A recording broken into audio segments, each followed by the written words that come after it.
Hi, this is Asa, and welcome to my audio experience. We're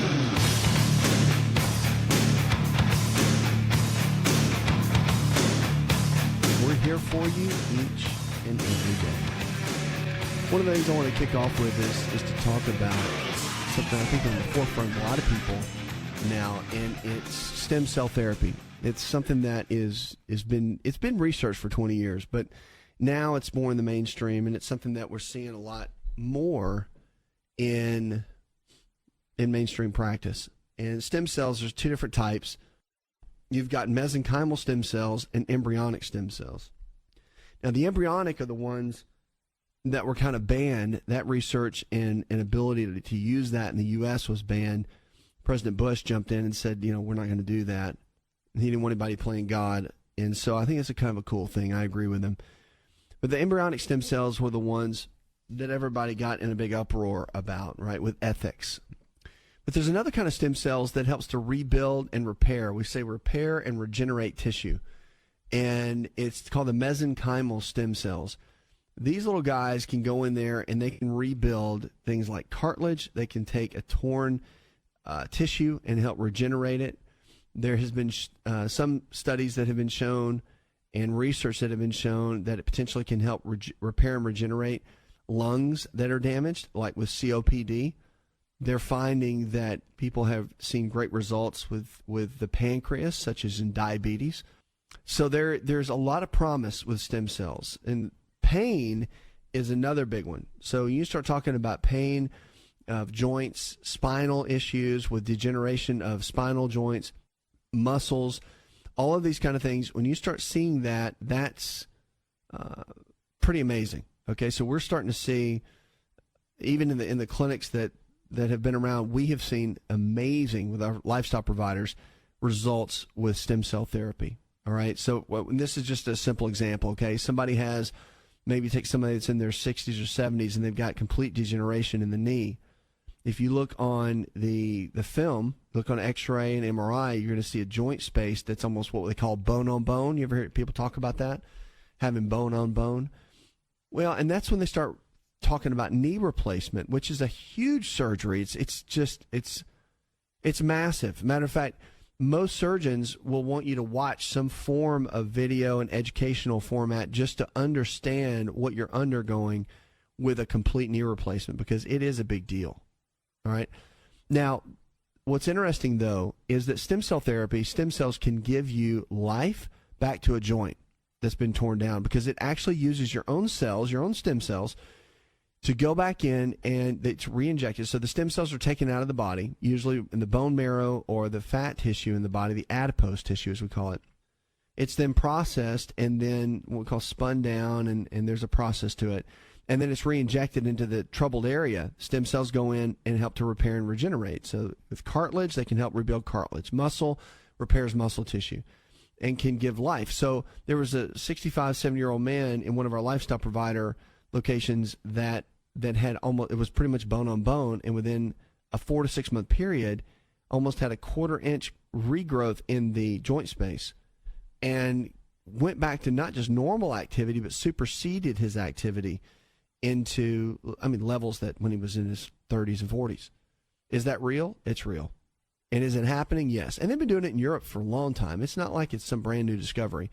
It's just been the United States and been what they call FDA cleared over, say, the last 5 years or so. So you're starting to see a lot of these pop up, and a lot of people doing really well with them. So stem cell therapy is something that I think is a real viable option for people. Do your research and find places that you can go to and get good information about it. Talk to doctors that are trained in it, that understand it and use it and have been using it in clinical practice. But it's amazing. It really is. And it's something that you should look at for a variety of reasons, because it just brings health. It is a future called regenerative medicine. It's a field. But I really believe it's a huge future in medicine that gives people back quality of life. And that's really what we're about on this show, and really in the style of what I like to teach, is what type of health care can give people a higher quality of life. Because at the end of the day, that's what we all need, right? We want to thrive. We want to live well. We want to have good energy. We want to have good relationships. And we want to be able to squeeze everything we can out of every day. And if you have low energy, you feel terrible, you ache and you hurt, then life is just not that much fun. So we want to figure out ways to give you a higher quality of life. That's what we do here on the show, and that's what matters. Stem cell therapy is pretty amazing. 888-283-7272. That's 888-283-7272. Give us a call. Go to the website. Let's get on the phones and talk to Tommy. Hi, Tommy. I have no cartilage on the outside of each knee. Other than knee replacement, I'm wondering what would be a good, appropriate solution, temporary solution for this. I think exactly what I'm talking about, stem cell therapy. I think it's a perfect option. And again, if you need help with that, just let us know and get you somebody that can give you a consultation and just help you. There's a lot of great clinics around the country right now that are doing it. But stem cell therapy is fantastic because you can do things like Hyaluronic, okay? There's hyaluronic acid. You can inject it. It's been approved by Medicare and all that for a long time. But hyaluronic acid is a natural substance. I like it, okay? I really do. I'm a fan of it. I think it works great, but it's temporary. It will go in and create cushioning inside of a joint like a knee, but it wears off in 6 months. You know, it's not something that goes in and repairs the tissue. The thing about stem cells is that when you use stem cells, it goes in and will actually repair and regenerate and rebuild the tissue. And when you do something like that, it's a game changer.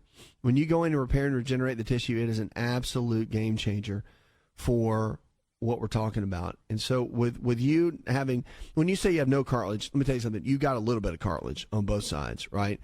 And so all the body needs stem cell wise is to be able to go in and lock into those areas, and it can really repair and rebuild. And that's the ultimate key. You get in and get the body to do that, you're off and running. And literally, it may take, now here's the thing, 90 days to 6 months before you start even seeing anything. So that's the one thing with stem cells. Like if you get a treatment done, it's not like tomorrow you're going to feel amazing. It's going to take some time. However, those effects are lasting. And the worst case scenario about stem cells is this. People say, well, is it going to hurt me? Well, that's the great thing about it, because a bad surgery can make things worse, right? So if you get a surgery that's botched up, then that can really create a lot of challenges for you and your health. But the great thing about stem cell is that you're either going to get better or nothing's going to happen. So they'll either work or they won't. And so you just have to kind of understand that. But the good news, what I love about it is it's hope-filled. It gives you an amazing opportunity to have a higher quality of life. And it's not expensive. Really, it's not. I mean, the prices and all that, it's out of pocket. Insurance does not cover it, okay? For the most part. They haven't yet. We hope they will. But it's pretty amazing, and it's very inexpensive compared to surgery, and it's a great option for better quality of life. 888-283-7272. We'll be right back. If you're looking for increased strength, increased endurance, and better recovery, then look no further than an all-natural nutritional supplement called creatine hydrochloride. Concrete is the brand, and it's the most absorbable form of creatine hydrochloride found today. Now, creatine is not just for athletes. You've probably heard that before, but creatine hydrochloride is for the everyday person looking to improve their health. Listen, I started taking creatine in college when I was a strength and conditioning coach at Florida State University, and I've taken it ever since my college years, and it's made a massive difference in my life. Everything in my body, I believe, is functioning better because of creatine. Creatine hydrochloride I've moved over to using Concrete, and it is the best form of creatine on the market. Concrete creatine hydrochloride is available at most Walmart stores and on Walmart.com or any store that carries nutritional supplements. Just make sure to look for Concrete brand creatine hydrochloride and watch your endurance, your strength, and your recovery and your immune system get boosted today.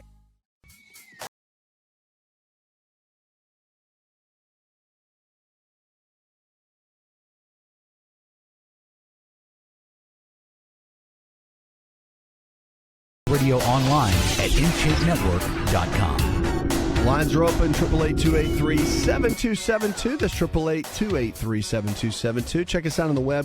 We're here for you each and every day to take you from where you are in your current state of health to to where you need to be. Lifestyle is the medicine.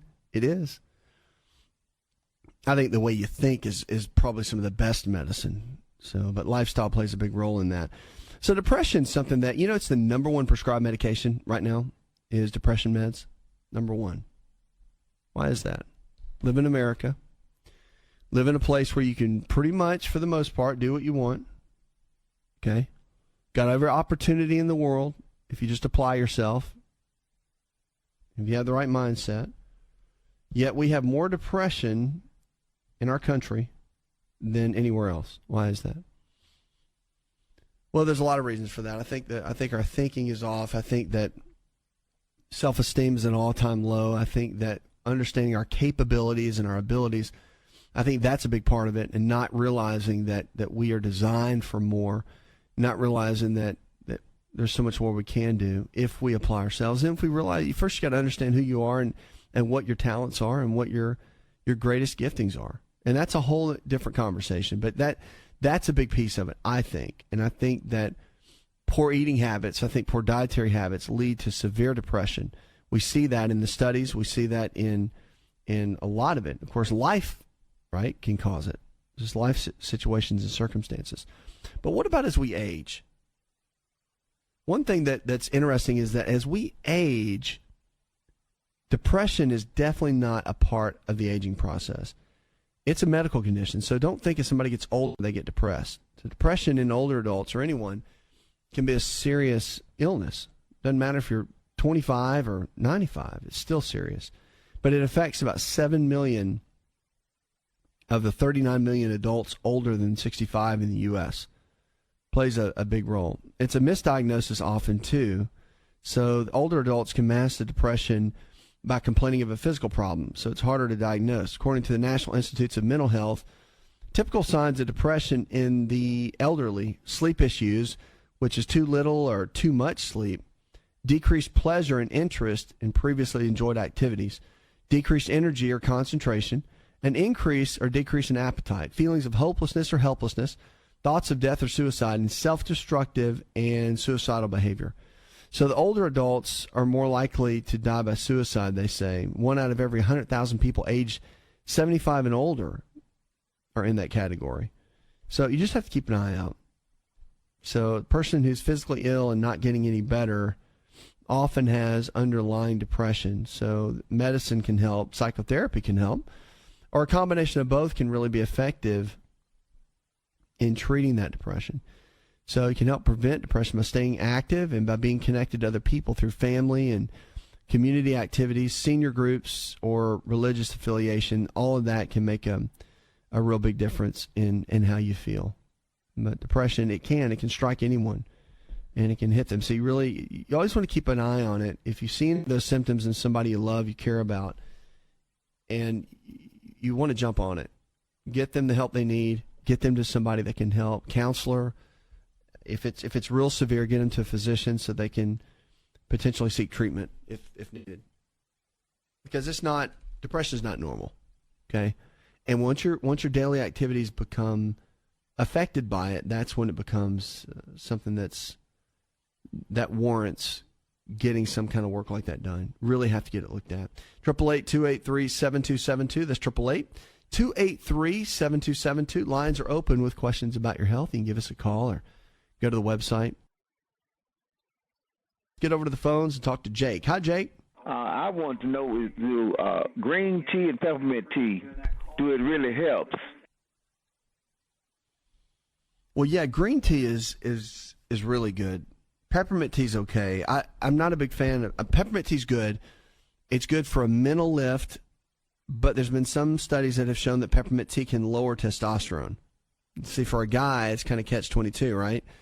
Because you're doing everything you can to maintain good, healthy testosterone levels, but if you're hammering down the peppermint tea, then you got a chance of lowering the T levels. That's something you don't want to do, right? That needs to be moving. That stuff needs to be working, and we need to get that as high as we can, because the healthy testosterone levels actually, and there's disagreements in this, okay, in healthcare, but there's different schools of thought, and some schools of thought say that you need to lower testosterone to avoid prostate issues. Other schools of thought say if you get too low in the testosterone, it can affect and cause prostate issues. I love the example I heard a urologist talk about at a conference, and he said, when you think about prostate health, you think about a young person, when like a guy, a male in his 20s, where his testosterone numbers, so just so you know, it goes from like 0 to, let's just say, 1,200 on the scale.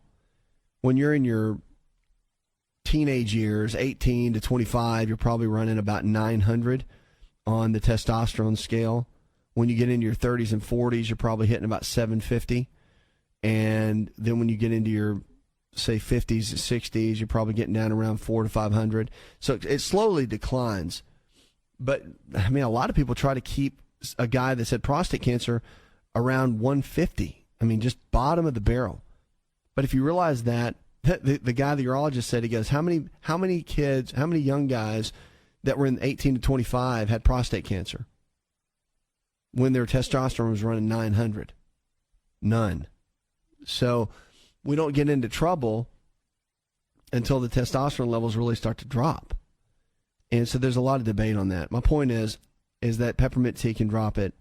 Green tea is great. It can actually support healthy testosterone levels, but it's actually really good for a lot of different things. Green tea's got like a 65% reduction across the board of all cancers. So it's just got tremendous benefits to overall health. I'm a big green tea guy. I'm a huge fan of it. Promote it. I'm a big fan. We use it in our coaching systems. And I teach about it all the time. So it's something I use on a regular basis. But green tea is great for health. I think it's one of the best things. If you're going to drink water, you might as well stick a green tea bag in it. That's my thought. Green tea's just got so many health benefits.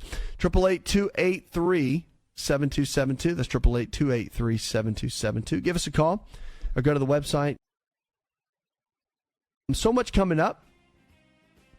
We're going to be talking about your health, anti-aging principles, and what to do to turn back the clock when we come back.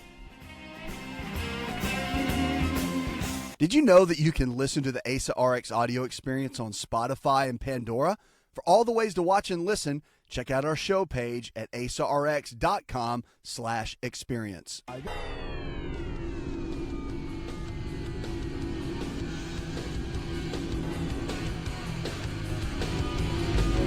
To find out more, visit the show online, InShapeNetwork.com.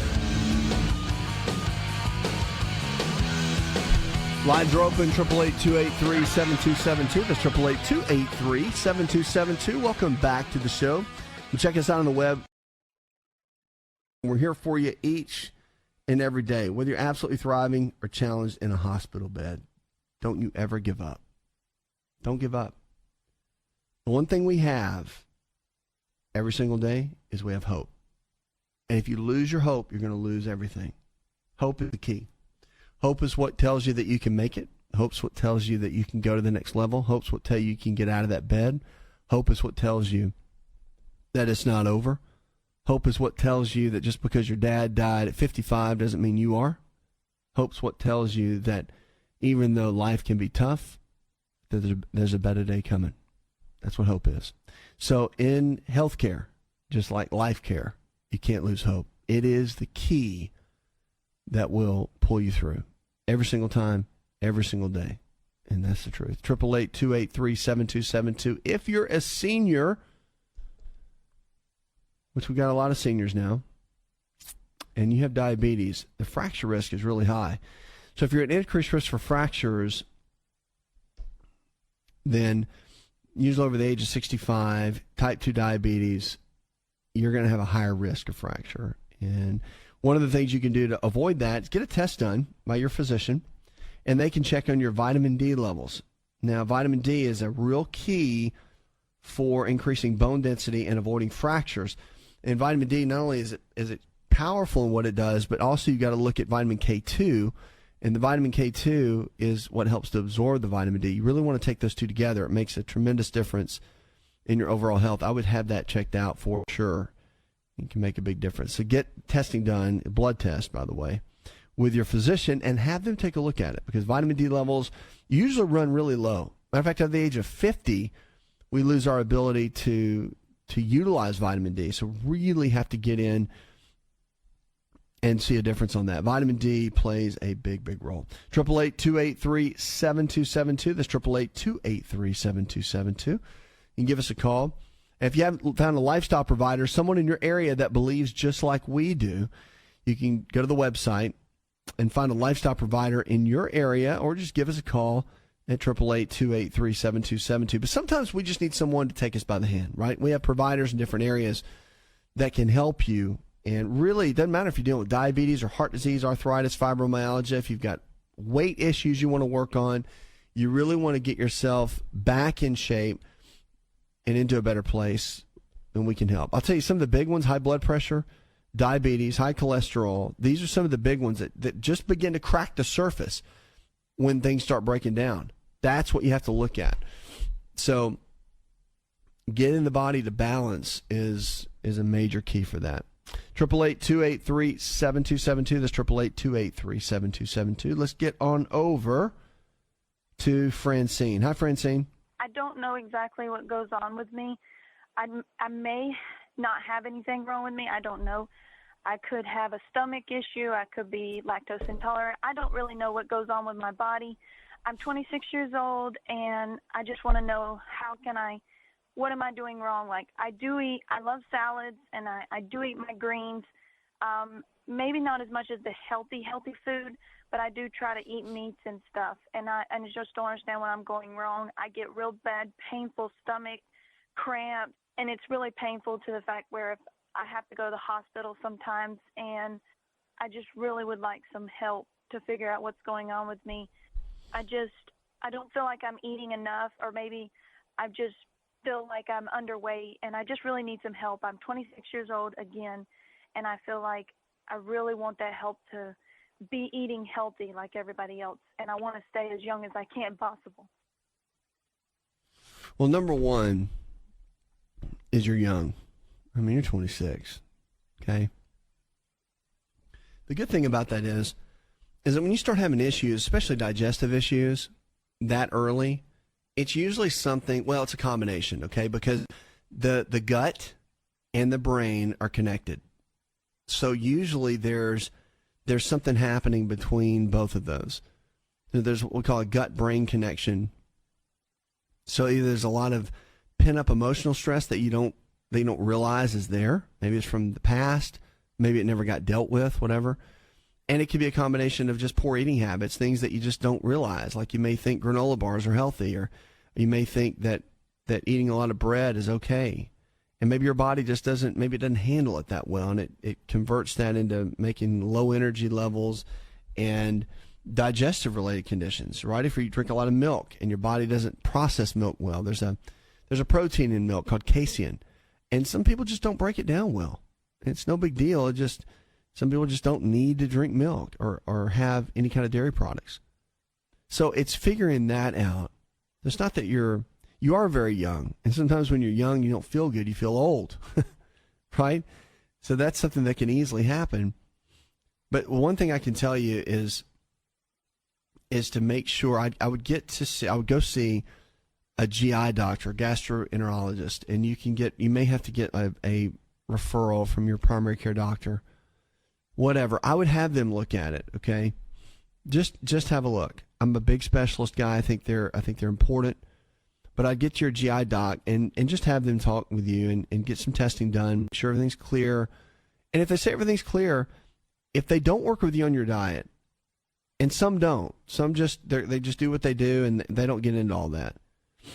That's okay. But I would definitely get with someone that can really focus on building an anti-inflammatory based diet that will have the different tools in it to kind of balance out your system, and they can help cut down the inflammation, but also get you to a place where it can work better.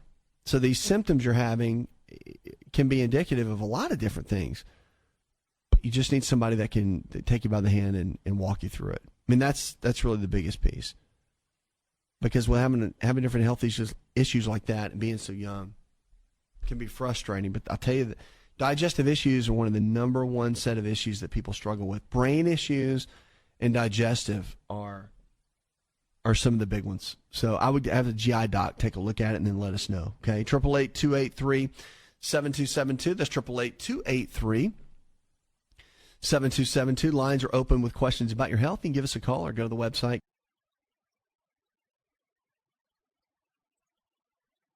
Now, sleeping is a big deal.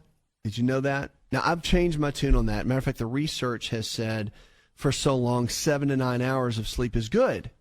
But we found some other situations about sleep. So actually sleeping too long, past 9 hours, can increase your risk for stroke. And that's not good. And sleeping too little, say under 5 hours, can start shutting down your hormone system. That's not good. So there's a sweet spot between about 6 and 8 hours that is really the best for optimal health. And the one thing about sleep is you can't really catch up on it. You know, we always say, well, I'll catch up on the weekend. You don't ever catch up on sleep. Once that night's passed, once that day's passed, you've missed it. And the reason sleep's important for a lot of reasons, but one is that it dumps out toxins, it resets the system, it allows the cells to recover and regenerate at a good level. So that's one of the things. You've got to get into a good sleep schedule and a good sleep pattern to really have optimal health. I think it's one of the big ones. So there's 3 key areas if you want to get healthy and you want to get fit. I think number 1 is nutrition, but without a shadow of a doubt, if your nutrition's not right, you're not going to have optimal health. It's just impossible. Number 2 is recovery. Your recovery of the daily life stressors, your recovery of if you exercise a lot, you're an athlete, or if there's a lot of stress at work and you sit a lot, you've got to have some kind of recovery method for your body. And then your exercise is third. Have to get it. I don't care how much you work. I don't care if you're a factory worker. Doesn't matter.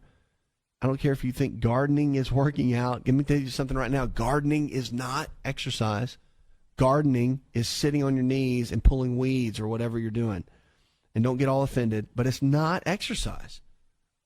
Okay, you got to get out and you got to move and you got to sweat. And it doesn't matter if you're 85 and you say, well, I'm too old. No, you're not. If you're telling yourself you're too old, I see people 35 saying they're too old.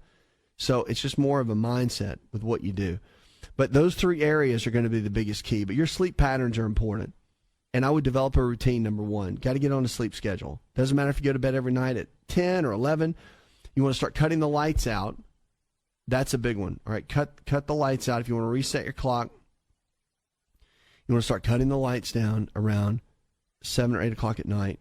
And I wouldn't do any blue light. I wouldn't do any screens. Don't do them in bed. Don't get on your phone in bed and start looking through everything.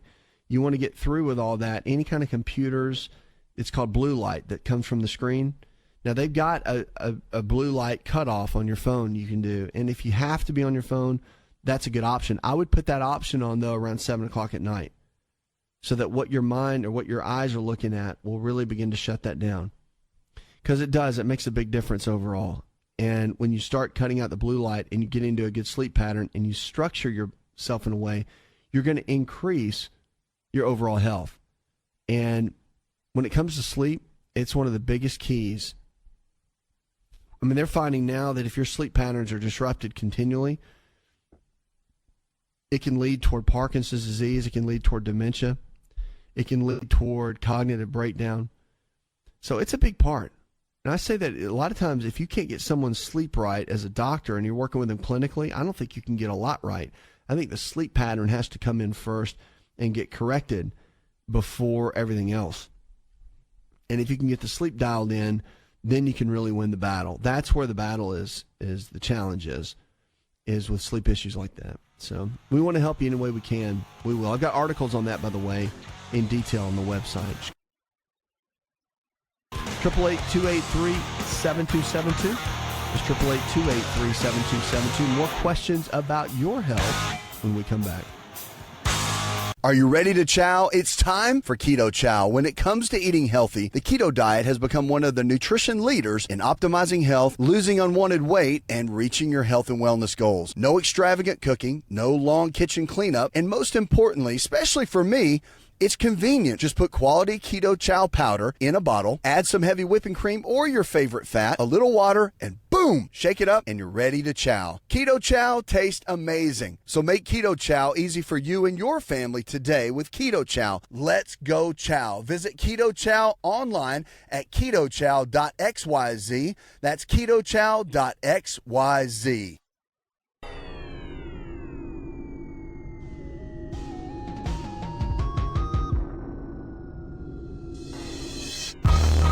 Connect with On Call Radio and watch On Call TV at InShapeNetwork.com. We're on call for you each and every day, here for you. No matter what you're struggling with, remember, if the body can get sick, you can also get well. Lifestyle is the medicine. So the choices we make every single day, you know what? It matters. Our choices matter. So whatever you do with your health doesn't matter, okay, as far as your outcome is going to be dependent on your choices. You eat healthy every single day, guess what? You're going to have good health. You exercise, you're going to be fit, you're going to be trim, you're going to have good health. You don't, you won't. So it's one of those things where you have to make the right choices every single day. And on this show, we want to help you do that.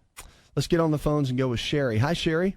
Are there any nuts which are good for you if you're having GABA issues? Probably have fructose malabsorption, if not hereditary fructose intolerance, and numerous food allergies and chemical sensitivity.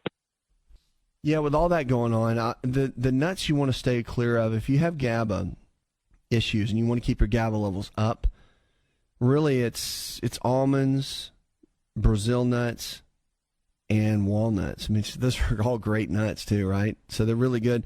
But those are the ones that really tend to be, that can affect GABA levels in a negative way. It doesn't mean don't ever eat them, but it just means if you eat them a lot on a regular basis, and that's a big part of your diet, you probably want to get more variety.